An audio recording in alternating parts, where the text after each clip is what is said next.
Baik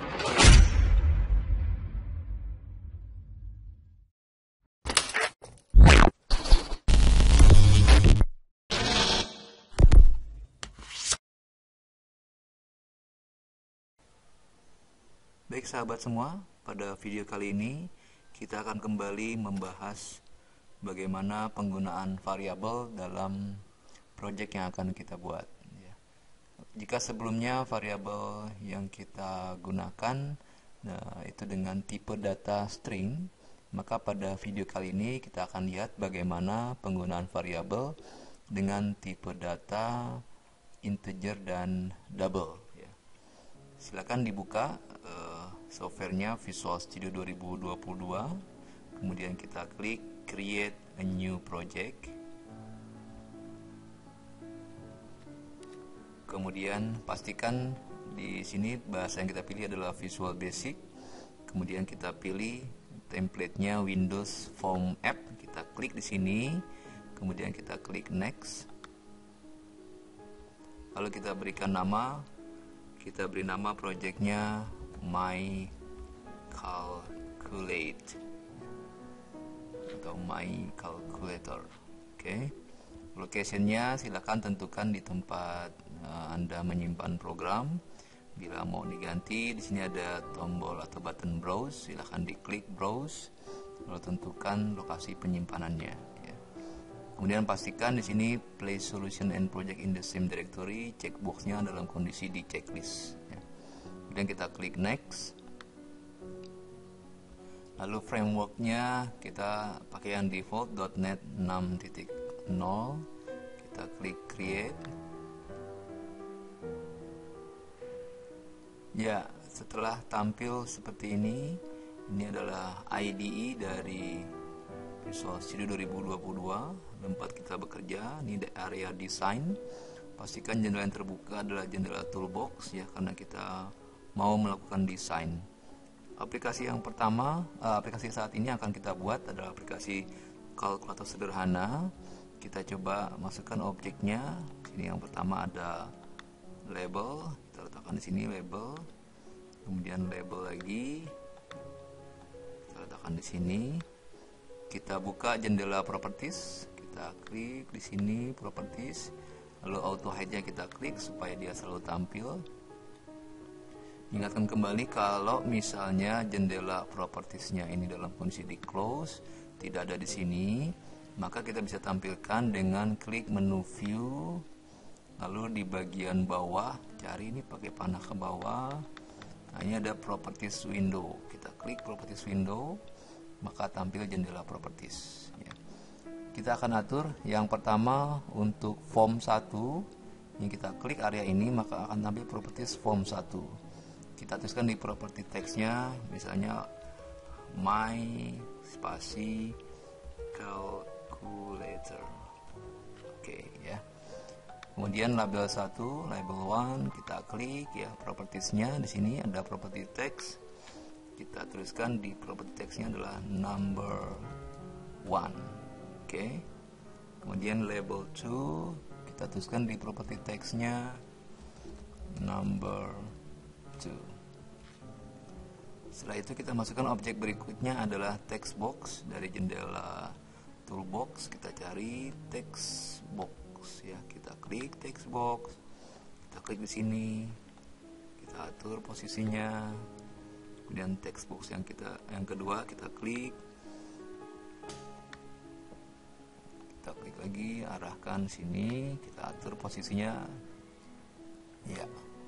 Silakan buat desain masing-masing ya, sesuai dengan selera masing-masing. Kemudian untuk menampilkan hasilnya kita siapkan lagi satu buah label. Kita klik di sini, kita arahkan label hasil jawabannya di sini misalnya. Kita klik di property text dari label 3, kita tuliskan property text-nya answer will be displayed here. Oke, nanti jawabannya akan kita tampilkan di sini ya. Apa yang bisa kita lakukan di dalam kalkulator yang akan kita buat ini? Kita siapkan 4 buah button ya. button pertama, kemudian button kedua, lalu button ketiga, lalu button empatnya. Button pertama ini kita rubah properti teksnya add. Kalau kita beri nama di property name btn add ya. Button kedua kita tuliskan di property teksnya subtract. Kemudian kita tuliskan di property name-nya btn subtract. Oke. Button ketiga kita tuliskan di property teksnya multiply, kemudian di property name-nya btn multiply. Oke. Button keempat kita tuliskan di property teksnya divide untuk pembagian btn divide. Oke ya. Number one, properti objek textbox yang di label number one, kita beri nama textbox ini dengan txt num1 ya. Nah, jadi untuk memberi nama pada sebuah objek itu boleh menggunakan angka, tapi syaratnya angka ini tidak boleh diletakkan di awal ya. Kalau misalnya 1 txt6 itu tidak boleh ya, maka ada error. Textbox yang kedua ini kita beri nama txt num2. Oke. Ya, seperti itu. Saya perkecil formnya, kita klik di sini. Ya. Oke, seperti ini ya. Jadi nanti kita akan buat fungsi-fungsi dari button ini. Yang pertama, ketika diklik button add, maka akan menjumlahkan number one dengan number two. Hasilnya akan disampaikan di sini ya. Nah, label ini kita beri nama untuk answer ini, namanya LBL answer ya. Jadi setiap objek yang kita akan manipulasi atau yang akan kita buatkan codingnya itu diberikan nama ya. Kecuali kalau kenapa number one dan number two tidak diberikan nama, karena memang tidak akan kita gunakan di dalam coding ya. Jadi ini tidak perlu. Oke, nah setelah desain seperti ini, jadi sekali lagi kalau nanti kita klik button add, kita akan menjumlahkan nih angka di number one dan number two, hasilnya ditampilkan di LBL answer ya. Maka sekarang kita masuk ke event klik dari btn add ya. Kita double klik btn add. Nah, masuk ke jendela coding ya. Ini toolbox dan propertiesnya bisa kita hide.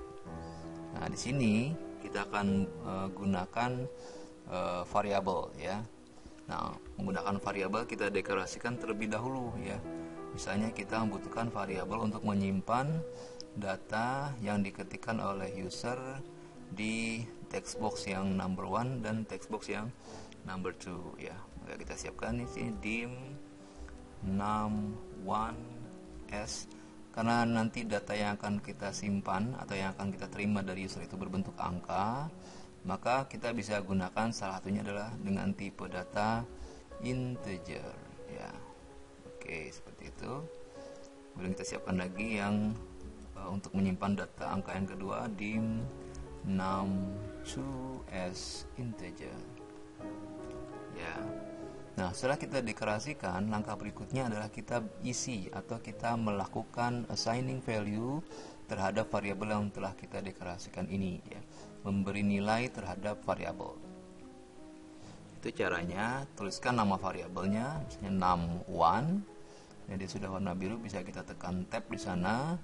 Kita akan isi dengan ya sama dengan num1 diisi dari textbox yang pertama tadi, txt num1.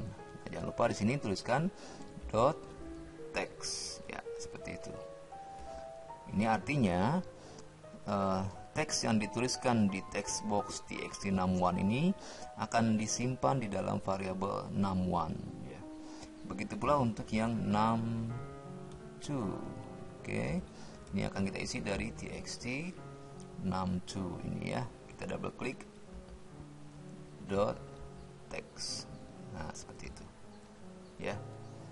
Oke, saya ulangi. Jadi yang pertama kita deklarasikan sini variabel num1 dan num2 dengan tipe integer untuk menampung teks yang dituliskan oleh user di dalam txt num1 akan disimpan num1, txt num2 akan disimpan di variabel num2 ya. Nah, ini kalau kita running aplikasi kita klik di sini ya, my calculator. Proses.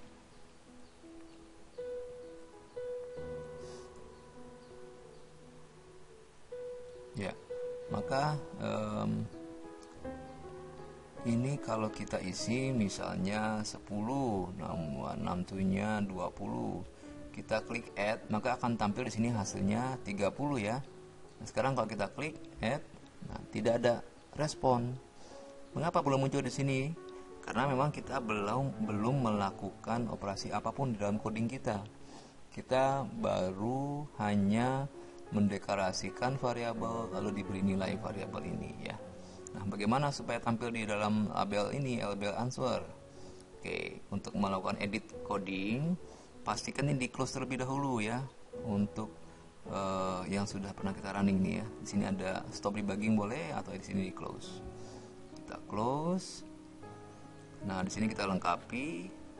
Nah, maka kita perlu menyiapkan lagi satu variabel untuk menyimpan jawaban ya. Misalnya saya beri nama variabelnya dim answer as integer ya.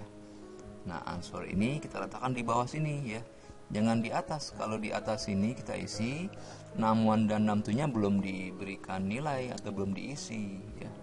Jadi di bawah sini answer akan diisi dengan, karena ini untuk operasi penjumlahan ya, add, artinya kita akan menjumlahkan isi dari num1 plus ditambah num2 ya, seperti itu ya.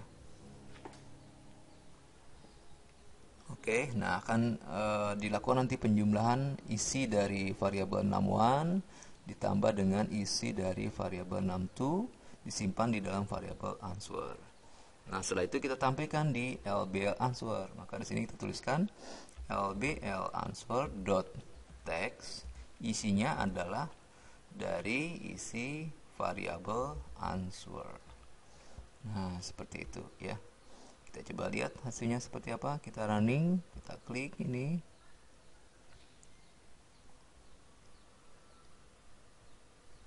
Ya, maka di sini kalau kita coba masukkan tadi 10 di number 1, number 2 nya 20, kita klik add, hasilnya adalah 30 ya. Oke. Nah, untuk operasi pengurangan, perkalian, dan pembagian juga seperti itu. Kita coba untuk yang pembagian terlebih dahulu ya. Kita akan lihat nanti bagaimana perbedaan antara tipe data integer dan tipe data double ya. Saya coba klik yang kita masuk ke design ya. Silakan double klik di button divide. Nah, jadi setelah kita klik btn divide, kita akan gunakan variabel yang tadi sudah kita deklarasikan ya. Kita isi kembali num1 sama dengan txt num1.text. Nah, perhatikan di sini variabel num1 tidak dikenali ya di dalam event click dari btn divide. Kalau kita lihat sini ada error ya, garis merah di sana. Kalau kita sentuh, num1 is not declared ya. Nah, berarti ini di sini belum dikenali. Kenapa? Karena ini scope-nya masih hanya di lokal dari btn add click nih untuk variabel yang kita deklarasikan. Nah, supaya bisa dikenali di prosedur-prosedur lainnya atau di event click yang lainnya, maka seperti materi sebelumnya, ini saya enter di sini ya. Kita pindahkan nih yang ini, variabel ini deklarasinya kita letakkan di area ini, di declaration area ya. Bisa di blok seperti ini. Kalau kita pindahkan ke atas ya, bisa di cut, Ctrl X lalu Ctrl V, atau saya arahkan ke sini ya. kita tarik atas sini juga bisa ya, atau saya gunakan Ctrl X, hapus, klik di sini, Ctrl V ya. Nah, seperti itu ya, jadi di cut lalu di paste ya, di paste di sini ya. Nah, maka sekarang lihat di sini num1-nya tidak lagi error ya, sudah dikenali. Saya rapikan sebentar. Nah, seperti itu. Nah, num1 kita juga sama gunakannya, mengisi num1 seperti itu. num2 juga sama, kita ulangi di sini txt num2.text. Nah, cuma di sini untuk mengisi unsurnya berarti karena ini divide ya, pembagian, berarti num1 dibagi num2 ya. Lalu tampilkan isinya di lbl answer.text sama dengan answer. Ya, seperti itu. Kita coba running.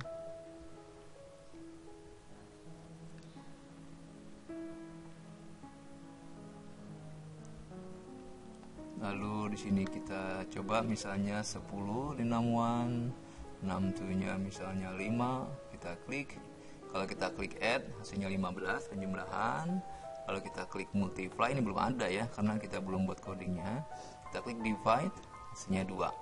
10 dibagi 5 itu 2 ya. Tapi sekarang kalau misalnya 10 dibagi 3, kita klik divide, hasilnya 3. Padahal 10 bagi 3 itu harusnya kan 3, berapa gitu ya. Nah, mengapa dia hanya menampilkan 3 saja? Karena di sini kita gunakan tipe datanya integer. Integer itu hanya menyimpan data berbentuk angka yang bilangan bulat ya. Nah, coba ya, ini saya close. Kita coba tipe data yang lain. Kalau misalnya datanya bukan bilangan bulat ya, maka kita bisa gunakan di sini tipe data yang lain ya. Kita hapus nih integer dengan double. Nah, seperti itu ya. Ini juga diganti dengan double. Ini juga diganti dengan double ya. Kita coba lagi running.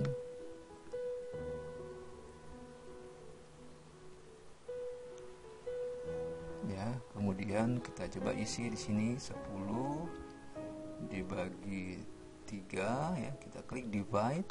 Nah, 3.333 dan seterusnya ya. Kalau misalnya 10 dibagi 2, klik divide, hasilnya 5. Jadi kalau kita deklarasikan dengan tipe data double, maka baik itu angkanya berbentuk bilangan bulat atau bilangan desimal, itu bisa ditampilkan ya. Karena double itu secara skupnya lebih luas dibandingkan dengan tipe data integer. Kalau tipe data integer hanya mampu menampung data dengan tipe bilangan bulat ya. Nah, seperti itu materi kita pada hari ini. Silahkan dilengkapi untuk mengisi button subtract ya, pengurangan. Nanti number 1 dikurangi number 2, tampilkan di sini. Kalau multiply ini perkalian, number 1 dikurangi number 2, nanti dihasilkan di sini ketika diklik multiply ya, perkalian. Nah, untuk subtract menggunakan tanda minus, kalau perkalian menggunakan tanda bintang atau asterik. Oke, silahkan dilengkapi, dan materi kita pada pertemuan kali ini cukup ya. Kita akan lanjutkan pada video berikutnya. Terima kasih.